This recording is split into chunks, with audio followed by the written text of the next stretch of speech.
गया तीर्थ में पिंडदान की महिमा। ब्रह्मा जी ने कहा, पिंडदान करने वाले को चाहिए कि वो प्रेत शिलादि तीर्थों में स्नान करके अस्मत् कुले मृता ये च आदि मंत्रों से अपने श्रेष्ठ पितरों का आवाहन कर वरुणा नदी के अमृतमय जल से पिंडदान प्रदान करे। हमारे कुल में जो मरे हैं, जिनकी सद्गति नहीं हुई है, इस दर्भ पृष्ठ पर तिलोदक के द्वारा उन सभी पितरों का आवाहन करता हूँ। पितृवंश एवं मातृवंश में जिन लोगों की मृत्यु हुई है, उन लोगों के उद्धार के लिए मैं ये पिंडदान दे रहा हूँ। मातामह अर्थात नाना के कुल में जो लोग मर गए हैं, जिनको कोई सद्गति प्राप्त नहीं हुई है, उनके उद्धार के लिए मैं ये पिंड दे रहा हूँ। हमारे कुल में जो दांत निकलने के पूर्व ही मृत्यु को प्राप्त हो गए और जो कोई गर्भकाल में विनष्ट हो गए हैं, उन लोगों के उद्धार के लिए मैं ये पिंडदान दे रहा हूँ।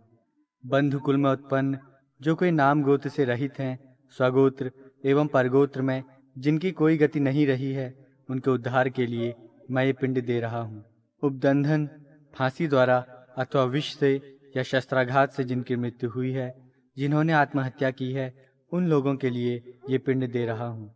जो लोग अग्नि में जलकर मर गए हैं, जिनकी मृत्यु सिंह और व्याघ्रादि हिंसक प्राणियों के द्वारा हुई है, अथवा विशाल दांतों वाले हाथियों या सींगधारी पशुओं के आघात से जो मरे हैं, उन सभी के उद्धार के लिए मैं पिंड दे रहा हूँ। जिनकी मृत्यु अग्नि में जलकर अथवा बिना अग्नि में जले हो गई है, जो विद्युत से या चोरों के द्वारा मारे गए हैं, उनके लिए मैं पिंड दे रहा हूँ। जो रौरव, अंधतामिश्र तथा कालसूत्र नामक नरकों में गए हैं, उन सब के उद्धार के लिए ये पिंड दे रहा हूँ। जो असिपत्रवन और घोर कुंभिपाक नामक नरकों में पड़े हुए हैं, उनके उद्धार के लिए ये पिंड दे रहा हूँ। अन्य जो यातना भोग रहे हैं और प्रेतलोक में निवास कर रहे हैं, उनके उद्धार के लिए ये पिंड दे रहा हूँ। जो पितृगण पशु योनि में चले गए हैं, अथवा जो पक्षी, कीट पतंग, सर्प, सरीसृप, छिपकली, गिरगिट, सर्पादि हो गए हैं, या जो वृक्ष योनि में अवस्थित हैं, उनके लिए मैं ये पिंड दे रहा हूँ। जो यमराज के शासन आदेश से यमगणों के द्वारा असंख्य यातनाओं के बीच पहुँचाए गए हैं, उन सभी के उद्धार के लिए मैं ये पिंड दे रहा हूँ। जो अपने कर्मानुसार हजारों योनियों में घूमते हुए कष्ट भोग रहे हैं, जिनको मानुष योनि दुर्लभ है, उन सभी के लिए ये पिंड दे रहा हूँ। जो हमारे बांधव हैं या बांधव नहीं हैं, अथवा जो अन्य जन्मों में मेरे बंधु बांधव रहे हैं, वे मेरे द्वारा दिए गए इस पिंडदान से सदैव तृप्ति को प्राप्त करें। जो कोई भी पितृजन प्रेत रूप में अवस्थित हैं, वे सभी इस पिंडदान से तृप्ति प्राप्त करें। जो हमारे पितृकुल, मातृकुल, गुरु, श्वशुर, बांधव अथवा अन्य संबंधियों के कुल में उत्पन्न होकर मृत्यु को प्राप्त हुए हैं, और जो अन्य बांधव हैं, जो मेरे कुल में पुत्र पत्नी से रहित होने के कारण लुप्त पिंड हैं, क्रियालोप से जिनकी दुर्गति हुई है, जो जन्मांध या पंगु हैं, जो विरूप हैं अथवा अल्प गर्भ में ही मृत्यु को प्राप्त हुए हैं, जो ज्ञात अथवा अज्ञात हैं, उनके निमित्त मेरे द्वारा किया गया ये पिंडदान अक्षय होकर उन्हें प्राप्त हो। ब्रह्मा और ईशान आदि देव, आप सब मेरे इस कार्य में साक्षी हो। मैंने गया तीर्थ में आकर के पितरों के उद्धार के लिए ये पिंडदानादि कार्य संपन्न किया है। हे देव, भगवान गदाधर विष्णु, मैं पितृ कार्य के लिए इस गया तीर्थ में उपस्थित हुआ हूँ। मेरे द्वारा संपन्न किए गए आज के इस पितृ कार्य में आप साक्षी हो। आज मैं देव, गुरु एवं पितृ तीनों ऋणों से विमुक्त हो गया हूँ। गया के तीर्थों की महिमा तथा आदि गदाधर का महात्म्य। ब्रह्मा जी ने कहा, इस गया क्षेत्र में जो विख्यात प्रेतशिला है, वो प्रभास, प्रेतकुंड एवं गयासुर शीर्ष नामक तीर्थों में 3 प्रकार से अवस्थित है। इस सर्वदेवमयी शिला को धर्मदेवता के द्वारा ऐश्वर्य के लिए धारण किया गया है। अपने मित्रादिक बंधु बांधवों में जिन लोगों को प्रेतयोनि प्राप्त हो गई है, उनका उद्धार करने के लिए ये प्रेतशिला शुभ है। अतएव मुनिजन, नृपगण तथा राज्य पत्न्यादि इस प्रेतशिला पर आकर के अपने पितृजनों के लिए श्राद्धादि कर ब्रह्मलोक प्राप्त करते हैं।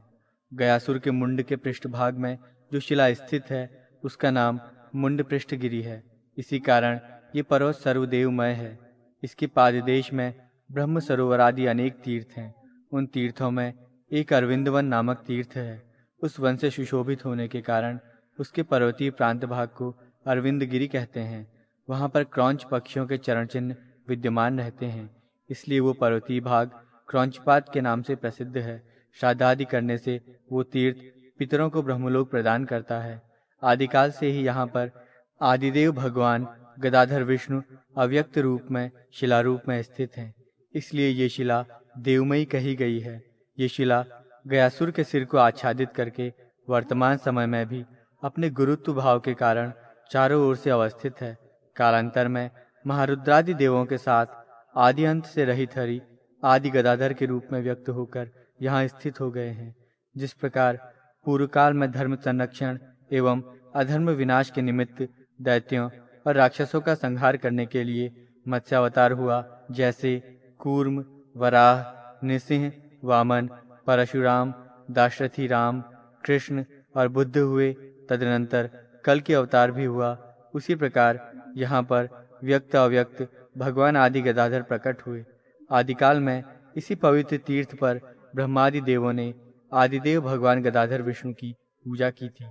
इसलिए यहाँ पर अर्घ्य, पाद्य, पुष्पादिक उपहारों से उन भगवान गदाधर की पूजा करनी चाहिए।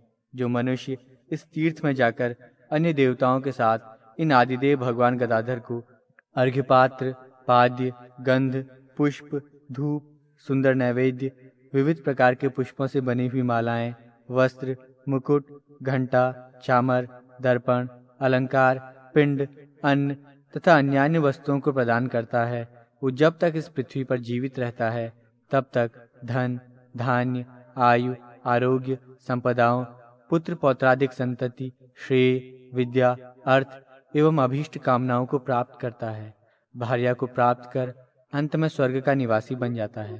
तदनंतर वो पुनः पृथ्वी पर जन्म लेकर राज्य सुख प्राप्त करता है।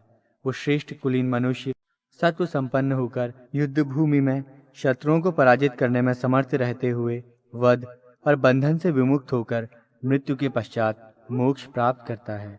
जो इस गया तीर्थ में अपने पितृजनों के लिए श्राद्ध तथा पिंड दानादिक क्रियाओं को संपन्न करने वाले हैं, वे उन पितृगणों के साथ स्वयं भी ब्रह्मलोक गामी होते हैं। जो व्यक्ति पुरुषोत्तम क्षेत्र में जाकर भगवान जगन्नाथ, सुभद्रा एवं बलभद्र की पूजा करते हैं, वे लोग ज्ञान, लक्ष्मी तथा पुत्रादिकों को प्राप्त कर अंत समय में भगवान पुरुषोत्तम विष्णु के सानिध्य में चले जाते हैं। जो मनुष्य वहाँ स्थित भगवान पुरुषोत्तम जगन्नाथ, सूर्यदेव और गणनायक विघ्नेश्वर के समक्ष पितरों के लिए पिंडदानादि कार्य करते हैं, उन लोगों को वो संपूर्ण कृत्य ब्रह्मलोक प्रदान करता है। इस क्षेत्र में विद्यमान कपर्दी भगवान शिव और गणेश को नमस्कार करके मनुष्य समस्त विघ्नों से मुक्त हो जाता है। यहाँ पर विराजमान भगवान कार्तिकेय का पूजन कर ब्रह्मलोक प्राप्त करता है। द्वादशादित्य सूर्यदेव की सम्यक अर्चना से पुरुष सर्वरोग विमुक्त हो जाता है। भगवान वैश्वानर अग्निदेव की विधिवत पूजा करके पुरुष उत्तम कांति प्राप्त करता है।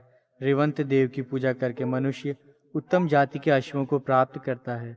देवराज इंद्र की भली भांति पूजा करके महान ऐश्वर्य एवं गौरी देवी की पूजा करके सौभाग्य की प्राप्ति करनी चाहिए।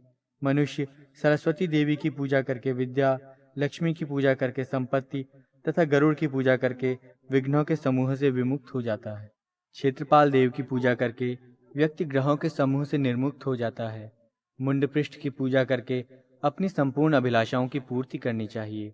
अष्टनाग देव की पूजा करके प्राणी सर्पदंश से मुक्त हो जाता है।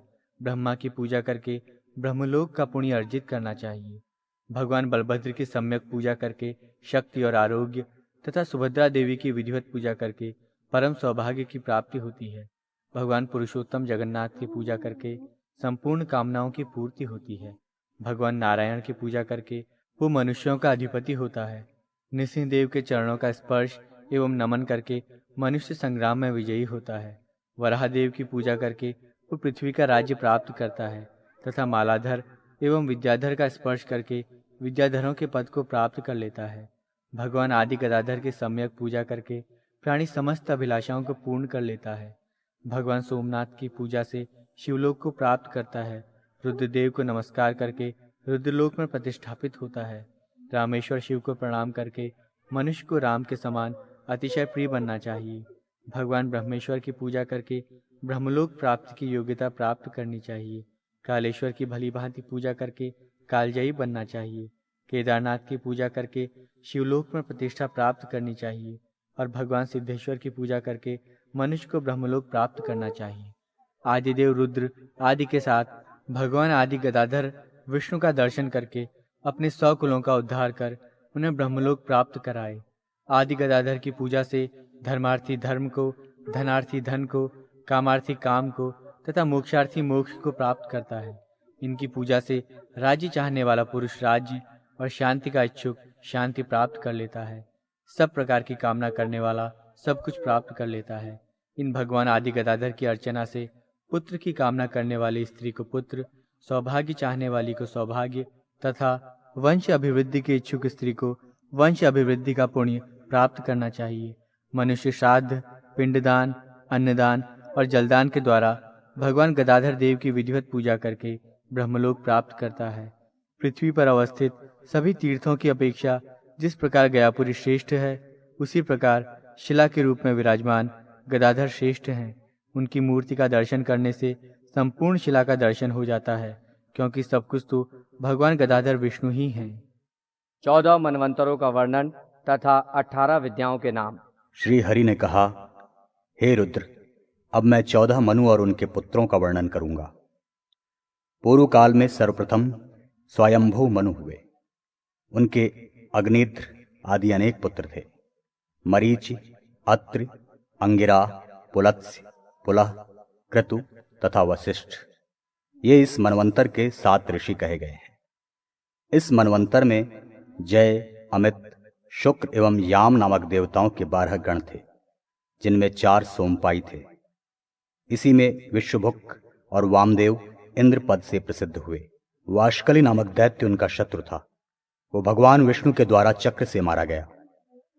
तदनंतर स्वारोचिष मनु का प्रादुर्भाव हुआ। उनके चैत्रक, विनत, कर्णांत, विद्युत, रवि, बृहद्गुण और नभ नाम से विख्यात महाबली मंडलेश्वर एवं पराक्रमशाली पुत्र हुए थे। ऊर्ज, स्तंभ, प्राण, ऋषभ, निश्चल, दत्तोली और अरवरीवान, ये 7 ऋषि सप्तर्षि रूप में प्रसिद्ध हुए। इस मनवंतर में 12 तुषित और पारावत देवगण हुए। विपश्चित नामक इंद्र थे। उनका शत्रु पुरुकृत्सर नामक दैत्य था। मधुसूदन भगवान विष्णु ने हाथी का रूप धारण करके उसे मारा था।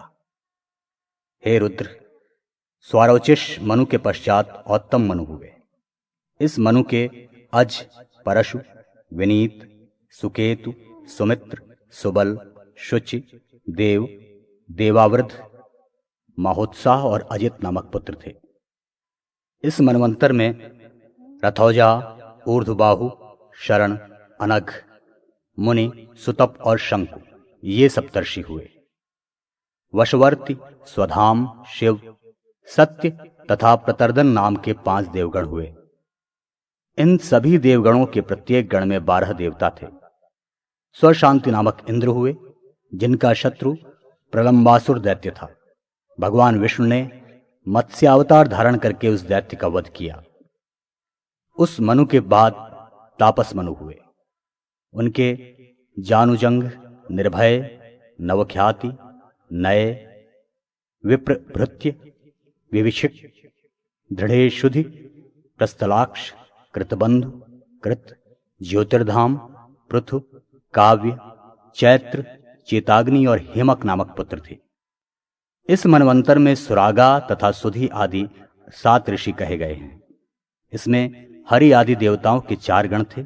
प्रत्येक में 25 देवता हुए। उसी गण में शिव इंद्र हुए।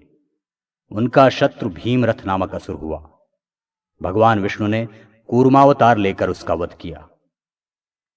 तदनंतर रैवत मनु का आविर्भाव हुआ। उनके महाप्राण, साधक, वनबंधु, निर्मित्र, प्रत्यंग, परहा, शुचि, दृढ़व्रत और केतुशृंग नामक ऋषि कहे गए हैं। इस मनवंतर में वेदश्री, वेदबाहु, ऊर्ध्वबाहु, हिरण्यरोम, पर्जन्य, सत्यनेत्र और स्वधाम, ये 7 ऋषि हुए। इस मनवंतर में अभूत रजस, अश्वमेधस, वैकुंठ तथा अमृत नामक 4 देवगण हुए, जिनमें 14 देव हुए। विभु नामक इंद्र हुए। उनका शत्रु शांत नामक दैत्य था। भगवान विष्णु ने हंस रूप धारण करके उसका विनाश किया। इसके बाद चाक्षुष मनु का प्रादुर्भाव हुआ। इनके उरु, पुरु, महाबल, शतधुम्न, तपस्वी, सत्यबाहु, कृति, अग्निष्णु, अतिरात्र, सुद्युम्न तथा नर नामक पुत्र हुए। हविष्यमान, उत्तम, स्वधामा, विरज, अभिमान, सहिष्णु तथा मधुषी नामक ये 7 ऋषि हुए। आर्य, प्रभूत, भाव्य, लेख और पृथक नाम वाले 5 गणों में 8 देवता कहे गए हैं। इस मनवंतर के इंद्र मनोजव थे। उनका शत्रु महान भुजाओं वाला महाबली महाकाल कहा गया है। जगदाधार अश्वरूप धारण करके उसका वध किया था। तत्पश्चात वैवस्वत मनु हुए। उनके इक्ष्वाकु, नाभाग, धृष्ट, शर्यति, नरिष्यंत, पांसु, नभ, नेदिष्ट, करूष, प्रशग्न और सुद्युम्न नामक विष्णुपरायण पुत्र हुए। इस मनवंतर में अत्रि, वसिष्ठ, जमदग्नि, कश्यप, गौतम, भरद्वाज तथा विश्वामित्र नामक 7 ऋषि सप्तर्षि कहे गए हैं। इसमें 49 मरुद्गण, 12 आदित्य, 11 रुद्र, सांध्यगण 8 वसु, अश्विनी कुमार द्वय, 10 विश्वदेव, 10 अंगिरस देव तथा 9 देवगण कहे गए हैं। इस मनु के समय में तेजस्वी नामक इंद्र हैं। उनका शत्रु हिरण्याक्ष माना गया है। भगवान विष्णु ने वराह अवतार धारण करके उस दैत्य का विनाश किया था। अब मैं भविष्य में होने वाले सावर्णी मनु के पुत्रों का वर्णन कर रहा हूं। उन मनु के विजय, आर्ववीर, निर्मोह, सत्यवाक, कृति, वरिष्ठ, गरिष्ठ, वाच, संगति नामक पुत्र होंगे। इस मनवंतर में अश्वत्थामा, कृपाचार्य, व्यास, गालव, दीप्तिमान, ऋष्यशृंग और परशुराम ये 7 ऋषि कहे गए हैं। सुतपा, अमृताप तथा मुख्य नामक 3 देवगण हैं, जिनके प्रत्येक गण में 20-20 देव माने गए हैं। विरोचन पुत्र बलि इंद्र होंगे, जो वामन रूपधारी भगवान विष्णु के द्वारा याचित 3 पग भूमि दान देने से ऐश्वर्य संपन्न इंद्रपद को छोड़कर सिद्धि प्राप्त करेंगे।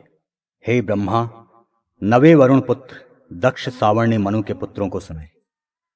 धृतकेतु, दीप्तिकेतु, पंचहस्त, निरामय, पृथुश्रुवा, बृहद्धुम्न, ऋचीक तथा बृहद्गुण नाम के पुत्र हुए।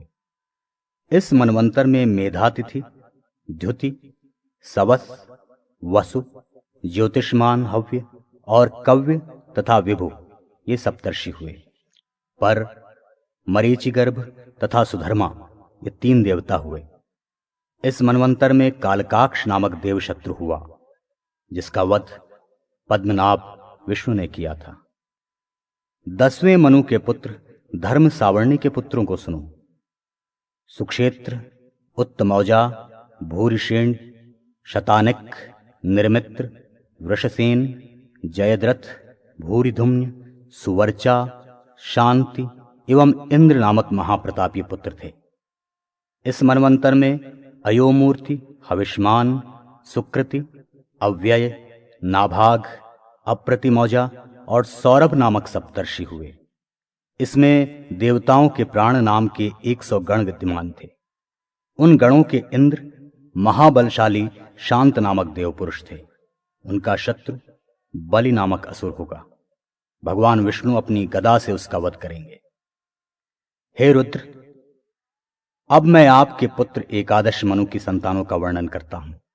इनके सर्वत्रग, सुशर्मा, देवानिक, पुरु, गुरु, क्षेत्रवर्ण, दृढ़ेशु, आद्रक तथा पुत्र नामक पुत्र होंगे। इस मनवंतर में हविष्मान, हविष्य, वरुण, विश्व, विस्तर, विष्णु और अग्नितेज नामक सप्तर्षि कहे गए हैं। और इसमें विहंगम, कामगम, निर्माण तथा रुचि नामक 4 देवगण हुए। एक एक गण में 30-30 देवता कहे गए हैं। उन समस्त देवगणों के इंद्र वृषभ हुए, जिनका शत्रु दशग्रीव नामक राक्षस होगा। लक्ष्मी का रूप धारण करके विष्णु उसका विनाश करेंगे। इसके पश्चात दक्ष के पुत्र दक्ष सावर्णी 12वें मनु हुए। उनके पुत्रों का वर्णन सुने। इन मनु के देववान, उपदेव, देवश्रेष्ठ, विदुरथ, मित्रवान, मित्रदेव, मित्रबिंदु, वीर्यवान, मित्रवाह, प्रवाह नामक पुत्र हैं। इस मनवंतर में तपस्वी, सुतपा, तपोमूर्ति, तपोरति, तपोधृति, द्युति तथा तपोधन नाम से विख्यात सप्तर्षि हुए। स्वधर्मा, सुतपस, हरित और रोहित नामक देव सुरगण हैं। उनके प्रत्येक गणों में 10-10 देव हुए। हे शिव, इस मनवंतर में ऋतुधामा नाम के इंद्र होंगे। उनका शत्रु तारकासुर होगा। विष्णु नपुंसक स्वरूप धारण करके उसका वध करेंगे। तदनंतर रौच्य नामक त्रयोदश मनु के पुत्रों को मुझसे सुने।